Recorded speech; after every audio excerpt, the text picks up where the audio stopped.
오늘은 미련의 해악을 깨달으라. 미련의 해악을 깨달으라. 이런 제목으로 말씀을 상고합니다. 오늘은 지금 1절부터 12절까지를 읽었는데 계속 미련한 자 이렇게 미련이 주제예요.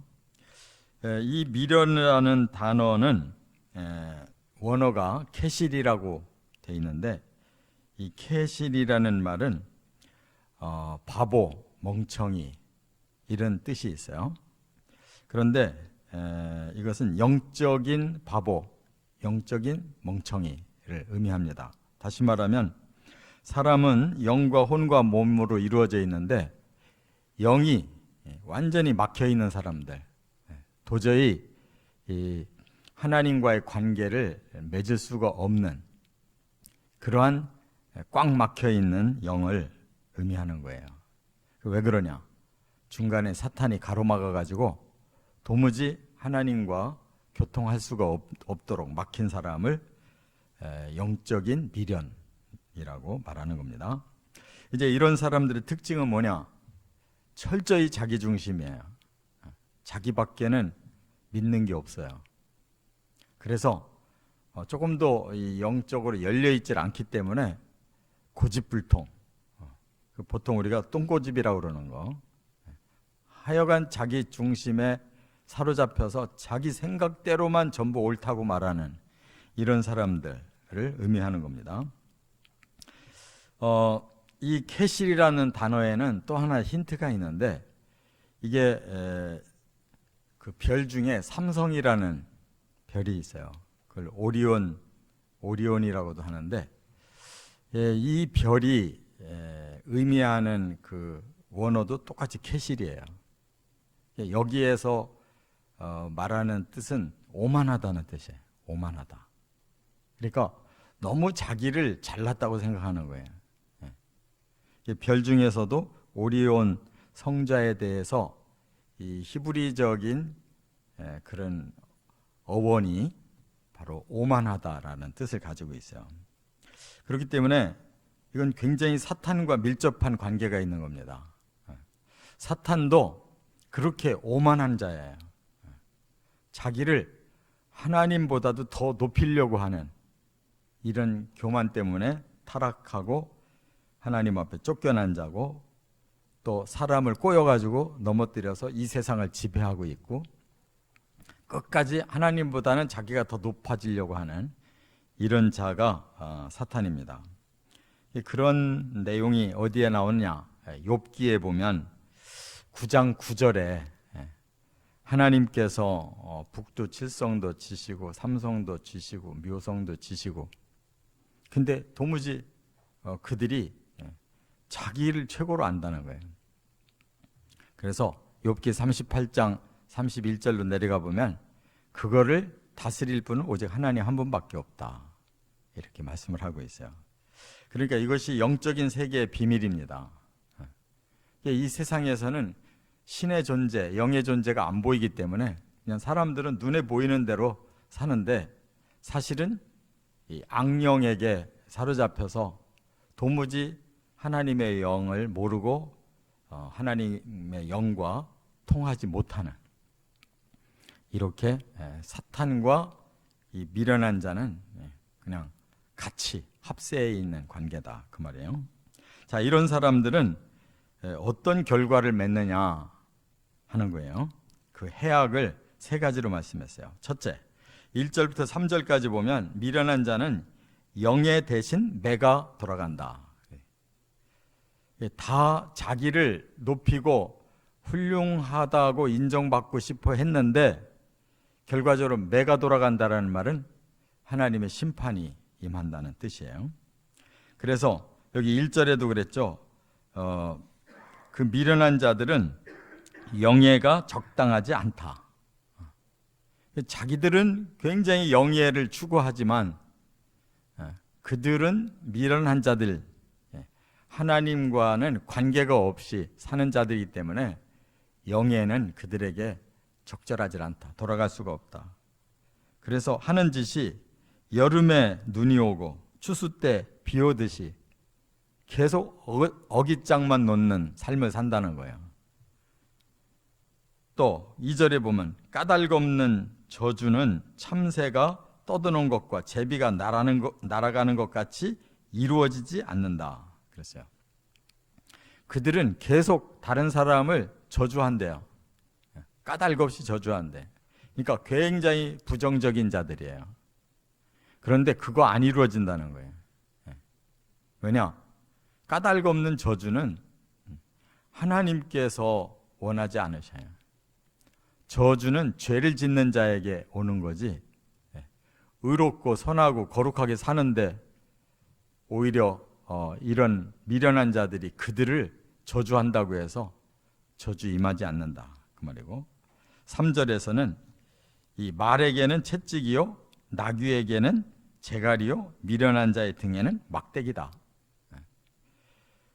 말을 안 들으면 채찍 당할 수밖에 없잖아요. 나귀가 계속 고집 부리면 재갈을 먹일 수밖에 없잖아요. 그와 같이 미련한 자, 하나님을 등지고 자기 밖에는 모르는 자에게 끝은 막대기다. 심판을 말하는 것이다 그 말이에요. 이와 같이 사람의 영이 완전히 기능을 정지해버리고 하나님을 도저히 믿을 수 없는 그런 고집불통, 사탄이 사로잡은 자들, 그들의 끝은 심판일 뿐이다라는 걸 말씀했어요. 두 번째는 4절부터 9절까지는 미련한 자는 해로운 결과만 만든다. 하는 짓이 전부 해로운 짓만 그 열매를 맺는다는 거예요. 그래서 4절에 보면 미련한 자의 어리석은 것을 따라 대답하지 말라. 두렵건대 너도 그와 같을까 하노라. 미련한 자와 그 마음을 같이 갖는 자, 그 말이 뭐예요? 대답한다는 뜻이에요. 그에게 응한다. 미련한 자의 그 말에 응하는 자는 그와 똑같은 사람이 된다, 그런 얘기고, 또 5절에 보면 미련한 자에게는 그의 어리석음을 따라 대답하라. 두렵건대 그가 스스로 지혜롭게 여길까 하노라 그랬어요. 이 말은 그런 어리석은 자의 그 말에는 어리석은 대답을 해야 그들이 통할 수가 있지, 똑똑한 대답을 해주면 안 된다는 거예요. 왜냐하면 자기들이 진짜로 그런 줄 안 되는 거예요. 이렇게 미련한 자는 결국은 대응할 수가 없는 그런 관계다, 그런 뜻이고, 6절에 보면 미련한 자에게 자의 편에 기별하는 것은 자기의 발을 베어버림과 해를 받음과 같다 그랬어요. 이 말은 미련한 자에게 일을 맡겼다, 그런 뜻이에요. 기별했다, 그 말은 그에게 응수해서 일을 맡겼다는 거예요. 그럼 이제 일을 같이 하자. 그랬을 때 어떤 결과가 오느냐? 자기 발을 스스로 벤 것과 똑같고 해를 받는 것과 똑같다. 그러니까 그런 미련한 자와 같이 이렇게 동업해가지고 그런 사람들과 뭔가 잘 될 거라고 기대하고 시작하는 사람, 이미 자기 발을 벤 것과 똑같다는 거예요. 그러니까 똑같이 어리석은 짓을 하는 것이다, 그런 말입니다. 또 여기 7절에 보면 미련한 자의 입의 잠언은 저는 다리에 힘없음과 같다. 다리가 불구였을 때, 선천적으로 장애가 있을 때 그 다리는 아예 힘을 못 쓰잖아요. 필요가 없이 그냥 있는 다리와 같이 미련한 자의 그 잠언, 그들이 하는 말들, 그들의 교훈, 이런 건 전부 다 헛다리와 같은 것이다, 그런 말이에요. 그런데도 그들은 굉장히 똑똑한 척하고 우리는 이런 잠언을 가지고 있다, 이렇게만 살면 뭐 세상에서는 아주 최고로 살 수 있다라고 확신하고 산다는 거예요. 되게 보면 헛똑똑한 사람들이 확신이 강해요. 아주 고집이 세고, 그리고 사람들한테 자꾸 자기를 알리려고 홍보를 하는데 그 결과는 바로 저는 다리를 가지고 있는 것과 같이 아무 결과가 소용없는 짓으로 끝난다는 거예요. 그래서 9절에 또 이렇게 말해요. 미련한 자의 입의 잠언은 술 취한 자가 손에 든 가시나무 같으니라 그랬어요. 술 취한 사람이 손에다가 가시나무를 들고 있어요. 그러면 가시가 굉장히 아프고 찔릴 텐데 술이 취해가지고 모른다는 거예요. 그러니까 지도 모르는 소리를 짓거리면서 이게 훌륭한 이런 세상을 살아가는 아주 훌륭한 잠언이다라고 자기들 스스로 이렇게 술 취한 소리를 하고 있다, 그런 뜻이에요. 그래서 그들이 혹 영예를 얻는다. 그럼 그런 영예는 뭐냐? 8절에 그랬어요. 미련한 자에게 영예를 주는 것은 돌을 물매에 매는 것과 같다. 이 무슨 뜻이냐면 돌과 물매는요, 다윗이 쓴 것과 같은 거예요. 물맷돌. 저 끈으로 이렇게 돌을 거기다가 넣고서 빙빙 돌려서 던지는 거. 그게 물매라는 거거든요. 그러면 물매에다가 돌을 끼워 넣었으면 던지려고 물매에다가 끼웠지 계속 빙빙 돌리고만 있으려고 하지 않지 않냐 그 말이에요. 근데 미련한 사람은 나는 물매에다가 돌을 끼웠다, 이것 자체로 만족한 거예요. 그것만 계속 돌리고 있는 거예요. 다른 사람이 뭐 바보죠. 멍청이. 그러니까 이 세상의 것만 알고 하나님의 세계를 전혀 모르고 자기 우월주의와 자기 고집에 사로잡혀 있는 사람들의 그 행위가 그와 같다는 거예요. 물매에다가 돌을 넣어가지고 그냥 돌리고만 계속 있는다는 거예요. 그러면서 자기는 굉장히 훌륭하게 뭔가를 했다라고 생각한다는 거예요. 그런데 뚜껑을 다 열고 보니까 얼마나 평생 어리석은 짓을 했는지, 자기는 굉장히 똑똑하고 훌륭하고 뭐 남들도 막 선도해주고 막 이렇게 사는 것 같이 생각했는데 정작 인생의 뚜껑을, 인생이 끝나고 뚜껑 열어보니까 완전히 헛짓을 했다는 거예요. 이것이 해로운 결과라는 겁니다. 끝으로 세 번째, 10절부터 12절까지 미련한 자는 변화되지 않는다. 이게 문제인 거예요. 사람은 변화가 가능하기 때문에 가치가 있는 거예요. 현재는 죄인으로 출발했어도 미래에는 변화가 되어서 바로 하나님의 그 의와 선과 거룩을 닮은 하나님의 성품을 가진 하나님의 자녀가 되는 것이에요. 그게 바로 사람의 가능성이고 가치인데 그런 게 없어요. 그래서 10절에 보면 이렇게 말씀합니다. 장인이 온갖 것을 만들지라도 미련한 자를 고용하는 것은 지나가는 행인을 고용함과 같다.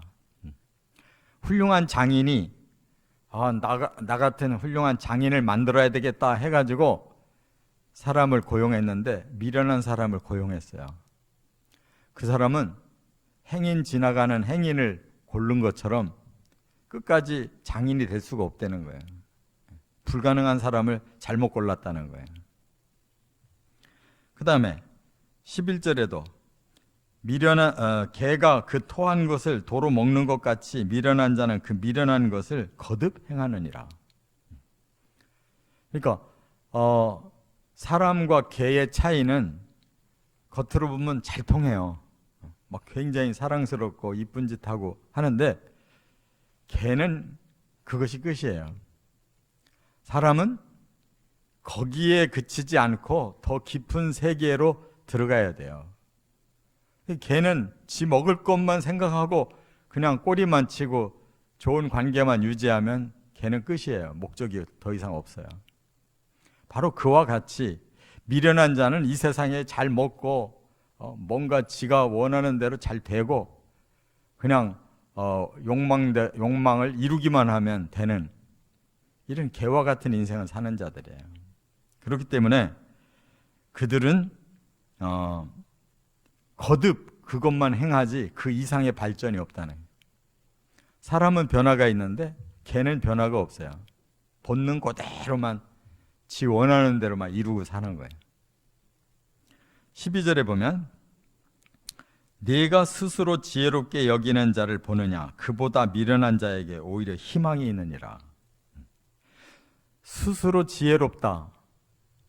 자기를 굉장히 우월하게 보는 이런 착각하는 사람들은 더 이상 변하지 않아요. 나는 이런 점이 부족하다 하고 자기를 솔직하게 인정하고 하나님 앞에도 제가 이런 것을 잘못했습니다라고 고백할 줄 아는 사람은 변화의 문이 열리는데, 이 정도면 나는 훌륭하다. 나만큼만 살면 뭐 누가 뭐래도 나는 가장 훌륭하게 사는 거다. 이렇게 자화자찬을 하고 스스로를 똑똑하게 여기고 사는 사람은 희망이 없는 사람이다. 그런 사람은 변화가 일어날 수가 없다는 거예요. 그래서 오히려 미련한 사람에게 그 희망을 두는 편이 낫다 할 정도니까 자기를 그렇게 너무 신뢰하고 자기 중심으로 끝까지 사는 사람, 그 사람에게는 결코 변화가 오지 않는다. 중요한 것은 미련한 사람은 자신을 깨뜨리고 하나님께 돌아가야 변화가 오는 거지, 자기 중심에 머물러 있는 동안에는 결코 변화가 없다는 것. 이것이 바로 미련의 해악이라는 것을 우리가 깨닫습니다. 우리의 마음에 여전히 아직도 미련이 너무 많아요. 나 하나님 잘 믿고 뭐 성경도 다 알고 나만큼 행동하면 굉장히 의로운 거야. 이런 미련한 그리스도인들이 많아요. 여전히 회개가 없는 사람들. 기도하면 뭐 이거저거 많은 건 주워 섬기는데 하나님 저를 불쌍히 여겨주세요. 이런 죄를 인정을 안 해요. 이거저거 막 그냥 구하기는 많이 해요. 그만큼 자기가 똑똑하다고 이런 것도 더 하시고 이런 것도 더 하시고 자기가 지시 다 하고 자기가 다 하나님도 다 컨트롤해요. 그런 신자가 미련한 신자예요. 그냥 엎드리면 하나님 자기의 죄를 금방 떠올리고 이 너무 악하고 너무 게으르고 너무 형편없는 이 자를 하나님 용서해 주십시오 라고 말이 나와야 그 사람은 자기를 볼 줄 아는 사람이에요. 도무지 회개가 없는 사람들이 있어요. 그런 사람들은 허울만 종교를 썼지 하나님 못 만난 사람들이에요. 하나님의 존전 앞에 서보지를 못했어요. 그래서 두려움도 없고 자기 반성이 없고 어떻게 살아야 되는지 아직 목표가 정해지지 않은 사람들, 여전히 자기 우월주의, 종교인 자기를 위해서 신을 이용하는 사람들, 그런 사람들이 미련한 자들이에요. 우리는 거룩한 거짓말쟁이가 되면 가장 불행한 사람이라는 걸 깨달아야 돼요. 차라리 세상적인 거짓말쟁이가 나아요. 거룩한 거짓말쟁이가 되면 자기를 완벽하게 감추고 평생 자기가 주인 노릇하고 사는 거예요. 꼭 깨닫고 변화되어 가야 될 줄을 믿고 그렇게 살아가시기를 주의 이름으로 축원합니다.